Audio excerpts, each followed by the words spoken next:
সব জায়গায় পীরের হুকুম মানে না, আল্লাহর হুকুম সব জায়গায় নবী রাসূলুল্লাহ মানে নাই। আল্লাহর হুকুম যদি আজাজিল মানতো তাইলে আর দুনিয়ায় সৃষ্টি হইতো না। আল্লাহর হুকুম যদি আদম মানতো দুনিয়া সৃষ্টি হইতো না। এটা আশিকের লেগা, শয়তানের লেগা না। অভিনয় যে কেউ করতে পারে। অভিনেতার প্রয়োজন হয় মেকআপের, আশিকের মেকআপের প্রয়োজন নাই।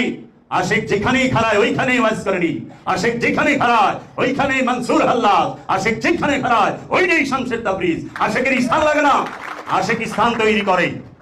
জোর কইরা মার্কেট পাওয়া যাইব, চিল্লায় মার্কেট পাওয়া যায়। আমাদের শ্বশুরও কয় না চিল্লায় ঢেইলা মার্কেট কয় পি সাহেব আপনি তাও শুনলাম অহনেই মা বাপের হালও খারাপ হয়ে গেছে। মা বাপ ও পোলা বান রে ডাক্তার না মানে বারবার দিব না, বাবা তো ডাক্তার বইতে হইব। ওই স্বপ্ন পোলার না মা বাপের, মা বাপের স্বপ্ন রে পূরণ করবার যায় পোলার জীবন তামা তামা, মাইয়ার জীবন তামা তামা। অনেক সময় প্রেসারে ভাগল হয়ে যায়। অনেক পীর শব্দ বাক্য তাই শুরু হয়েছে, পীর হবি না কে তুই তো কাউ চলাচল, তুই তাড়াতাড়ি পীর। এতটুক পোলারে মোল্লারা এত টুকটুক মাইয়ারে দেখবেন বরকা পিন দেয়, আত্মজা পামুজা